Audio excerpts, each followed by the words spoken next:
No. Roger, I don't want to just take off and lay around the damn beach with you. I'm sick of Miami and have more important things to do than traipse all around the country with you. That's all you want to do anymore. We're young. We need to live it up before it's too late. I'm sick of you telling me I can't go out with my friends. I have a life, and if you want to share it you need to change your ways.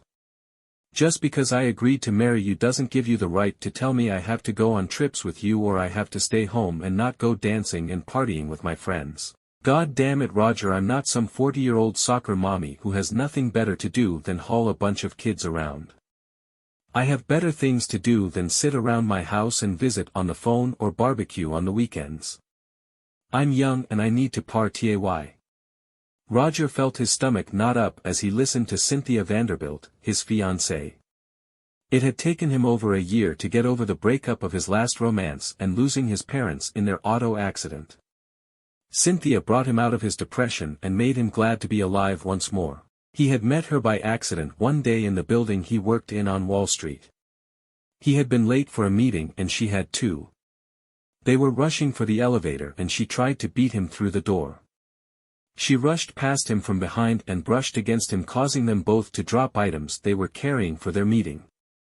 Instead of one of them getting the sole remaining space on the elevator, neither of them made that car because they had to stop and pick up their charts and briefcases. Roger had apologized profusely and helped her to pick up everything even though it was her fault they dropped their documents and briefcases.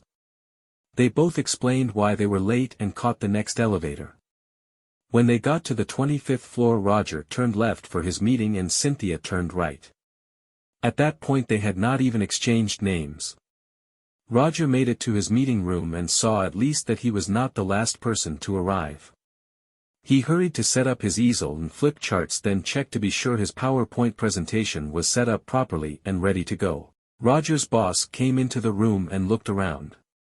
He frowned, then said, "Roger, for some reason the other representative from Jones and Bancroft is late.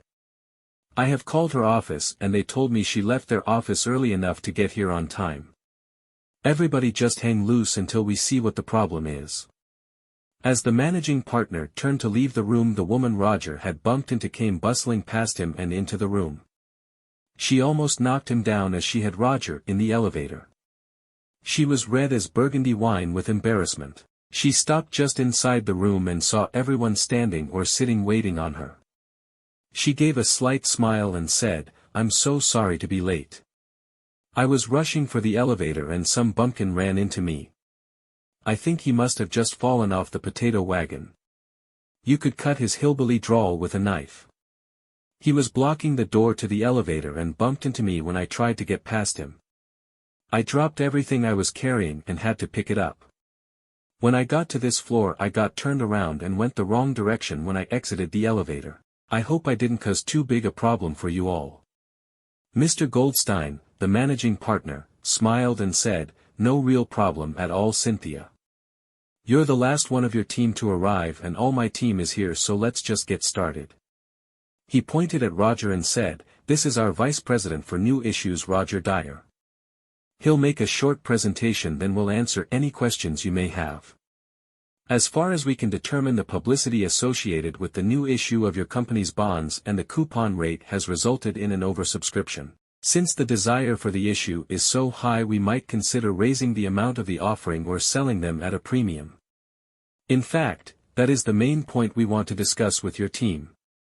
Roger remembered looking up at the beautiful woman standing staring daggers at him. He smiled and walked to his podium, turned to face the rest of the room and said in his best country drawl, "Well, if everyone will take your seats we can get started now.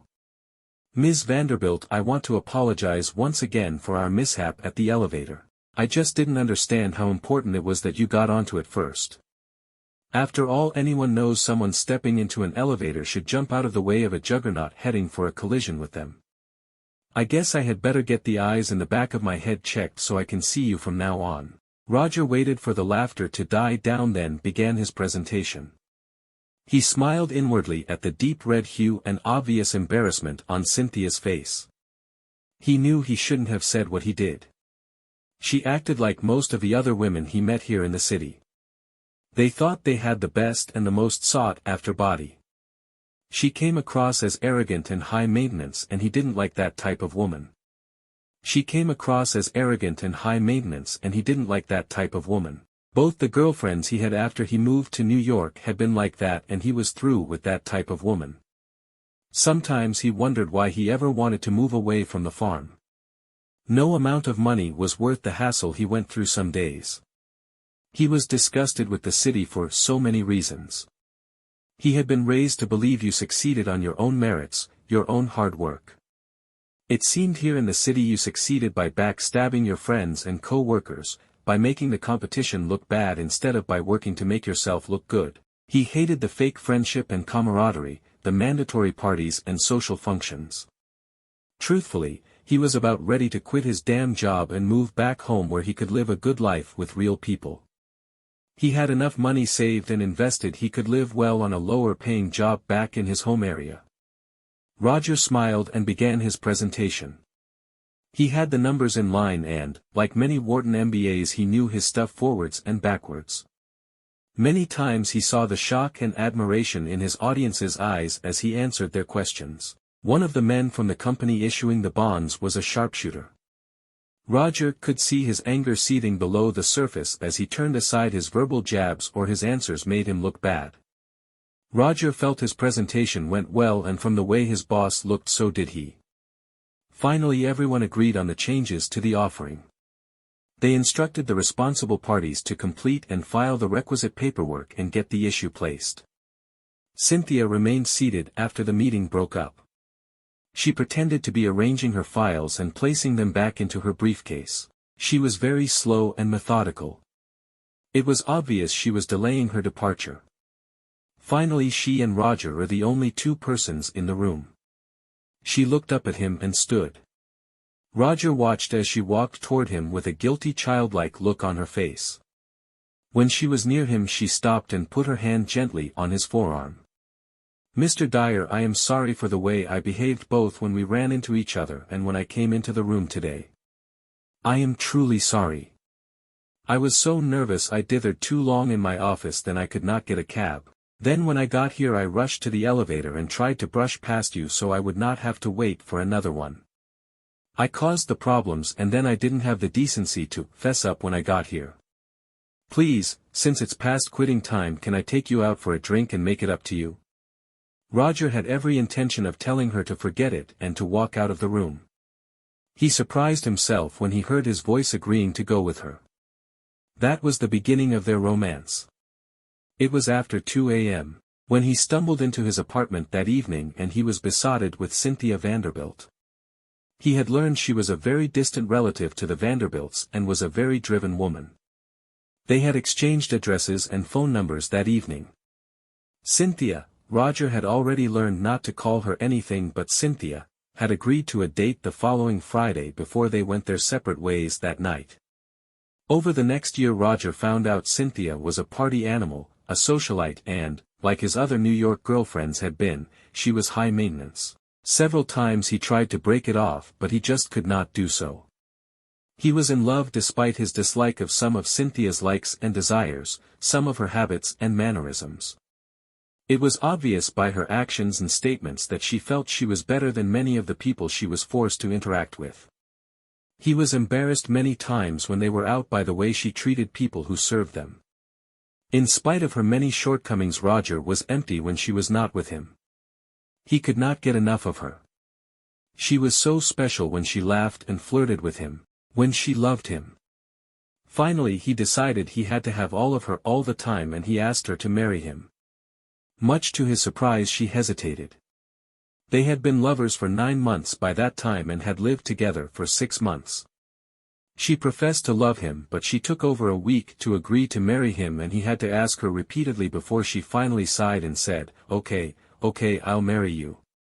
"Geez, you whine about it like a little boy." Roger was hurt by her comment when she accepted his proposal. To this day he did not know why he let it pass. For the last 3 months Cynthia, and that was another thing he did not like about her. It was Cynthia, never Cindy or Cyn, had been getting more and more difficult to be with. She refused to stay home with him. Many evenings she would not even come home until after midnight. Other evenings she would come home from work and clean up, change clothes and go out again to meet her friends for various reasons. Roger was almost never invited to join her any longer because she told him he was a spoilsport. She rarely agreed to go anywhere he wanted to go or visit anyone he wanted to visit. One time she had even said, "Honestly, I don't know why I put up with your country attitude. This is the Big Apple country boy. Get a life, go out, party and live a little." Roger obtained the name of spoilsport because he took exception to the way she danced and acted with many of the men she met at the bars and affairs she or they attended. He told her she was an engaged woman and the way she acted in the bars and with her friends were not appropriate for an engaged woman or a married one. Of course, that was one of the reasons he had been excluded from her nights out lately. He had followed her a time or two and never saw her do anything totally outrageous, but many of her actions made him uncomfortable from a fiance's perspective. Many of the mannerisms he found so attractive and endearing during their early courtship now made him uncomfortable because she was still flirting and using them with other men. Roger shook himself and turned his mind from his memories to once again address his fiancée Cynthia. He felt his lips press together and jaws clench. He forced himself to relax, then he began speaking. He said, "Cynthia, you have been acting like a spoiled brat and a selfish dam now for 3 months. We need this time away to reconnect and relax. I know both of us have high-pressure jobs and we have to work long hours, but we can't go on like this. It's only 6 weeks until our wedding and we need to reconnect with each other to see if this is truly what we want. We need this week away to fix our relationship. I'm scared it will not last if you don't change your outlook. In fact, I am not sure we are not irreparably broken now. When you agreed to go last week, I made all the reservations. Hell, you even packed your suitcase yesterday and now you tell me you aren't going. The limo will be here any time. We are going and we are going to settle this once and for all." Roger grabbed Cynthia's hand and pulled her to the front door of their condo. He handed her the suitcase she was using. He stepped to the door, opened it, picked up his suitcase and her overnight bag, then ushered her out. When he turned from locking the door, he saw the limo waiting and the driver helping Cynthia into the back. Roger walked up and handed the bags he was carrying to the driver and started to get into the limo. He heard Cynthia talking on her cell during all this. She was saying, "He's being a total bad about the whole thing. I've had it with his crap. Yeah, that's a good idea. I'm looking forward to it." Cynthia smiled and continued, "Great, see ya there. At least I'll get something out of this week." Cynthia looked up at Roger with anger in her eyes as she closed her phone. She did not say a word as they rode to the airport. The whole flight to Miami was filled with silence. The only time Cynthia spoke was when absolutely necessary. Roger felt his anger build until he could barely hold it inside. He was ready to admit this was a very bad idea and that his marriage might be in danger of never occurring. He decided if she didn't improve her attitude in the next couple of days he would ask for his ring back and end it. He absolutely refused to put up with crap like Cynthia was dishing out. When they arrived at their resort and got settled in, Roger suggested they go out for supper and dancing. At the mention of dancing, Cynthia's eyes lit up and she got a huge grin on her face. She quickly agreed and asked where they were going. Roger told her, then suggested she go clean up, then he would shower while she dressed. Roger walked into the bedroom after his shower and heard Cynthia on her phone. She said, "Yeah, supper, then we'll be at the beach club for dancing after." "Oh yeah, I'm looking forward to it." Cynthia giggled and continued, "Yeah, doing it like this is so exciting. I just can't wait to see his face when it goes down. I get such a charge out of doing it like this, it makes the whole damn time worth it almost." "Well, see you when we get back." Roger felt a little better when he heard her say she was looking forward to the night.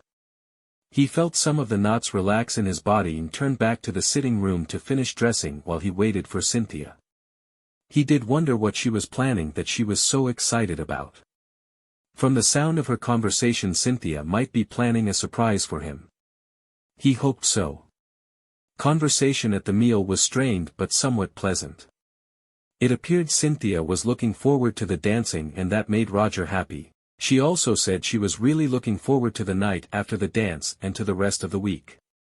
They got to the club and danced several dances. A time or two other men asked Cynthia to dance. She was always polite and asked if she could. Roger grudgingly gave his permission.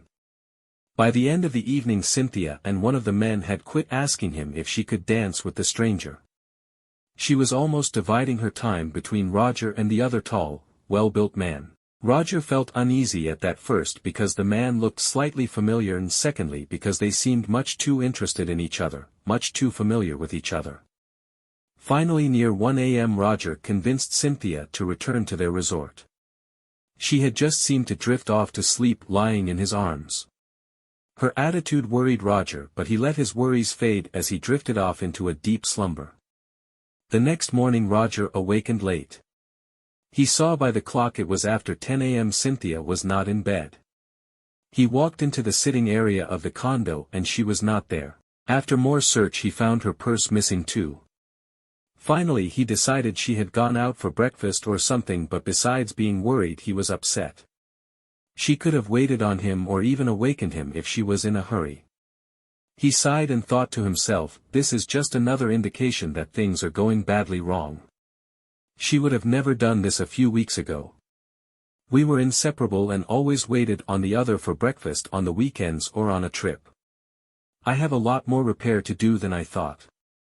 As the day wore on Roger got more and more upset. Cynthia did not call. She did not come back for lunch. Roger decided she had gone shopping but then she did not come back for supper.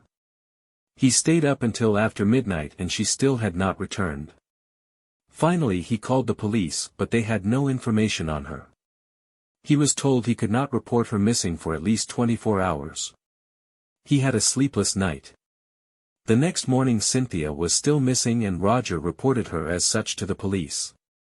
He gritted his teeth and called her parents. Roger was very surprised when her father said, "Oh, I wouldn't worry about it, Roger.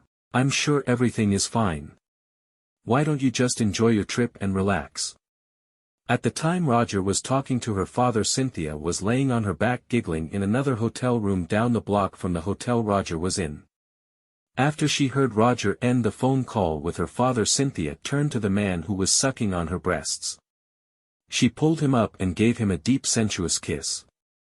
He grinned when he felt her pulling him over her for the third time that day. The tall blonde man did not even know Roger but he hated him. He had struggled all his life to get ahead and he hated people like Roger, and, in truth like Cynthia. He felt he fought for everything he had and they just had it handed to them because they came from family or from a good college. Cynthia was not the first woman he had stolen from men like Roger but if she was as rich as he thought she would be the last for a while. He fully intended to marry her and live like he felt he was entitled. When a richer girl came along he would trade up. He just hoped he didn't have to sign a pre-nuptial agreement when he married Cynthia. He had been dating her now for several months and was sure he could talk her into marrying him when the time came. Roger stayed in Miami the whole week as planned, hoping to find out something about Cynthia. He phoned her parents and all the friends whose phone numbers he had over and over, hoping they had heard from her. Some of Cynthia's friends were evasive, even abrupt when he talked to them. Many did not even answer their phones.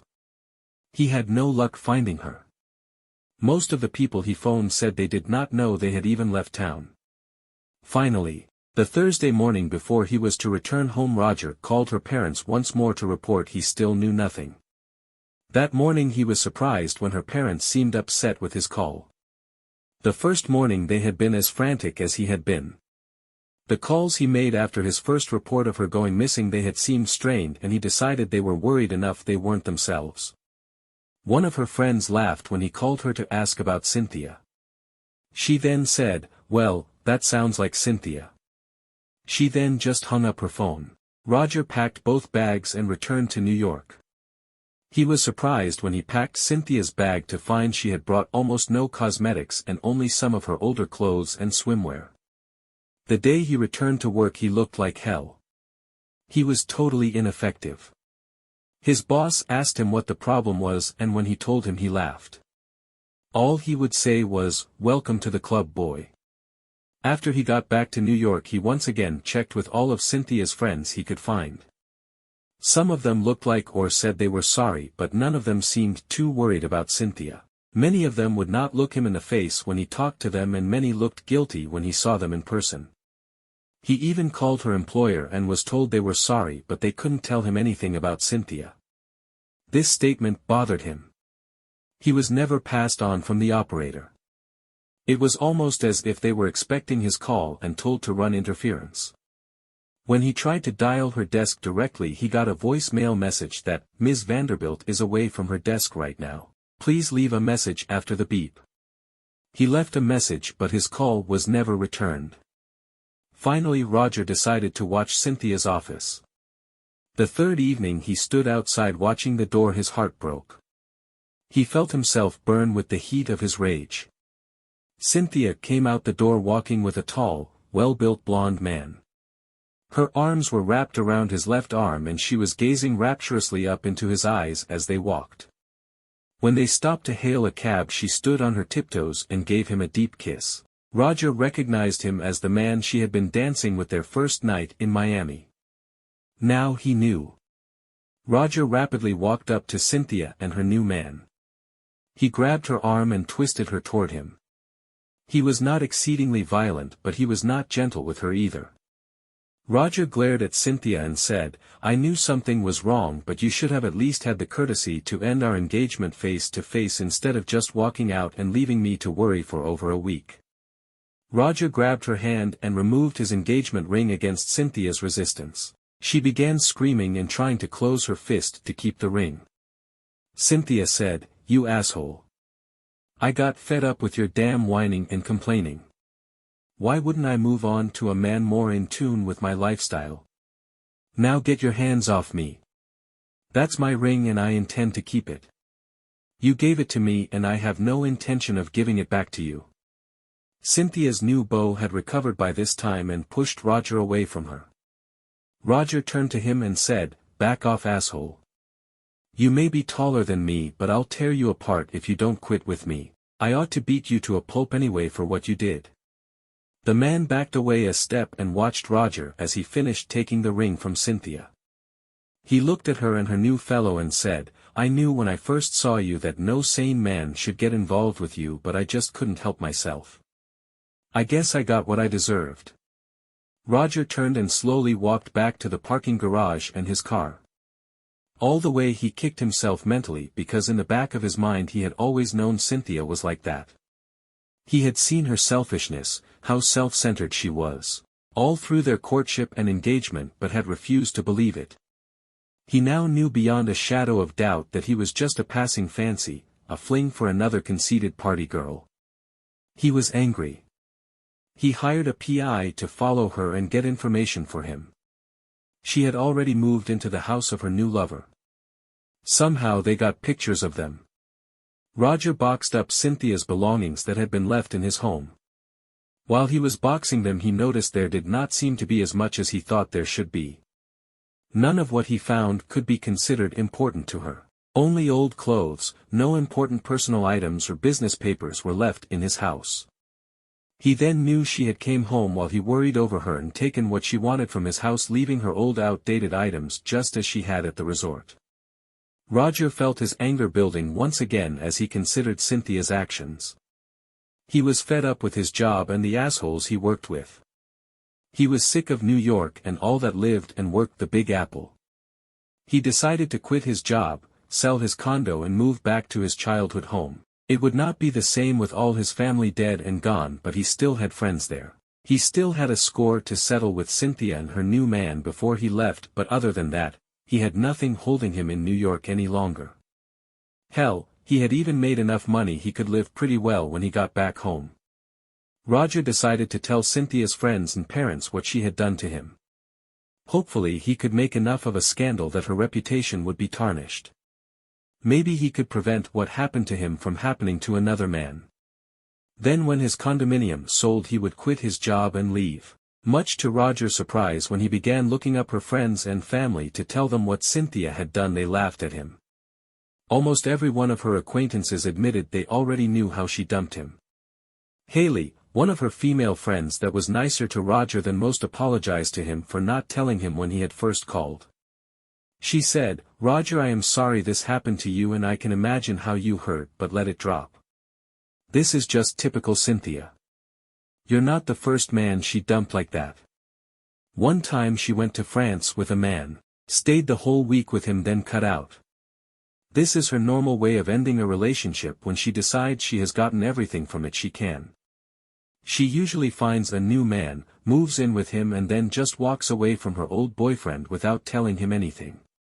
Many times she does it on a trip like she did you. That seems to be her preferred way of ending a relationship. I think she gets a kick out of seeing or knowing how her exes come apart, thinking she has actually been hurt or kidnapped. Most of the dumped men stay gone the entire time like you did trying to find her. That gives her time to get what she wants from their apartment, move and begin to hide her tracks. We all know better than to spill the beans on her because she can be so vindictive. One time one of her friends at work told the man she was dumping she had left him before Cynthia finished moving the personal items she wanted from his apartment. Cynthia worked for months until she manufactured a reason for her employer to fire the tattletale. We are all afraid to rat her out. I am sorry, but I just couldn't take a chance and tell you. My advice to you is to drop it and move on. She has friends all over and she can make life very difficult for you if you cause her trouble. She has a regular stable of men in powerful places. These men jump to help her when she asks, so she won't cut them off or rat them out to their wives. Right now she is happy and content knowing what she did to you and knowing how you suffered. Don't piss her off or she'll get vindictive on you. If she can't hurt you to her satisfaction, she will get some of her powerful lovers to do it for her." Roger was shocked when he heard that and said, "You're kidding." It seemed like it was. I can't believe Cynthia would do something like that. I admit I was beginning to suspect what she was doing was more than nights out with her girlfriends, but I just can't believe she had lovers all during our engagement. Believe it, Romeo. I can't give you proof, but all of her friends have seen her with other men during all her dating and engagements. Cynthia is out for Cynthia, and anything that will make things better for her is okay. She never dates with a man unless she thinks she has something to gain. Her goal is to regain the wealth her family had in the past, and she is well on her way to it. I know from talking to her that you spent a lot of money on her, giving her jewelry, expensive clothes, trips, and so forth. During the time she lived with you, she didn't spend hardly anything of her own salary. She bragged that you set up a joint account with her so she could pay household bills and so forth. Didn't you ever wonder why so much of that money disappeared? I bet it didn't get spent, lover. Roger felt ill. He thought about what Haley said and knew she was right. He always had to put more money into the account. When he complained, Cynthia had just blew him off and said things were more expensive now. He was glad now he didn't put all his salary into that account, or she might have spent or taken it all. Roger decided it was a waste of time continuing to inform her family and friends what Cynthia had done. It was obvious that everyone already knew what Cynthia had done and didn't really care. Roger hired a PI firm to follow Cynthia. He had her followed for a month and he requested information on the men and women. He obtained a used computer and began sending emails with pictures of Cynthia and her lovers to everyone he knew who knew her. He always used a public Wi-Fi connection so the message could not be traced to him. When possible, he sent pictures and explanations to the wife or girlfriend of her lovers. If he didn't have their email addresses, he used snail mail. Roger began hearing of marital and relationship troubles in many families who knew Cynthia. Now she was becoming the favorite gossip subject with those who knew her or knew of her. Many of her friends were avoiding her, trying not to get splattered with the storm she had raised. By now it had already been almost 6 months and Cynthia was getting bored with the man that had replaced him. She was once again shopping for a new man. Roger caught her and took pictures of her doing inappropriate things. These pictures were sent to his list of people. He made sure copies of the pictures were given to her new lover. It seems he became very angry with Cynthia. In fact, he hit her and ended up in jail over that. Roger thought that was poetic justice. Cynthia's life began to unravel. Every time she was seen with another man more than once or twice he got a synopsis of her past actions. Many of them dumped her outright. Cynthia was furious that someone would smear her like that, but she could not find out who was doing it. She and her family even hired a PI but had no luck. Finally she lost her job because Roger had caught her having love with two of her superiors and one of her subordinates on company time. Even worse, she was doing it in company offices or at company functions. She had to move back into her parents' home. Roger decided he had done enough to Cynthia. He sent her one final package with copies of most of the pictures and notices he had sent to others. The note on top said it all. You have loved countless men and made their lives miserable as you used them to make yourself feel better or to better your position. Now you not only know what it feels like to some extent, but you have been reduced to living off your parents once more. Hope you have a nice life. Getting even with the man who had stolen Cynthia from him was much easier. Roger felt like he really didn't need to do much to him because he had been used just as Roger and many others had. Had Cynthia not been wearing his engagement ring at the time, Roger might have given the man a bye. He followed him into a bar one night, and after he was half drunk Roger walked up to his table and sat down uninvited. Roger held his hand out to shake. He said, "You may not remember me, but I owe you a lot for what you did for me. I want to thank you." The man took his hand and said, "I don't think I even know you. What do you think I have done to help you?" Roger laughed and said, "Hell fella. You moved in on me and stole my fiancée Cynthia Vanderbilt 6 weeks before my wedding. I can't thank you enough for taking that cheating lying she off my hands before I made a serious error and married her. Too bad you didn't last as long as I did though. She was one of the best pieces of ass I ever had." Recognition flashed across his face and the young man rose from his chair with a roar. He hit Roger, causing him to fall from his chair. Before the other patrons, his friends, or the bouncers could get to him, Roger stood and hit him 3 times. Well, his first punch was a kick to the gonads, but then Roger drove his knee into his face as he bent forward clutching himself. As the young man began to fall, Roger hit him as hard as he could in the face. He heard his jaw break. The man was lying on the floor moaning and clutching himself when Roger bent down toward him. He said, "I'm sorry, old chap. All I wanted to do was thank you for taking that skank off my hands. I'm glad she is gone. Hope you've learned your lesson." Roger walked out of the building before the bouncer could restrain him and before the police arrived. The next morning he read about an altercation at a hot local nightclub. Apparently a Jared Dinwiddie was accosted and badly beaten by an unknown assailant who had escaped. Roger kept waiting on a visit by the police, but one never came. He felt good, sad about his breakup, but glad he didn't land in jail. A few weeks later his condo sold. That same day he gave his notice and quit his job. 2 weeks later Roger loaded what little he was taking with him into his vehicle and left, heading back to his home in the Missouri Ozarks. He was the last of his immediate family and he wanted out of the city.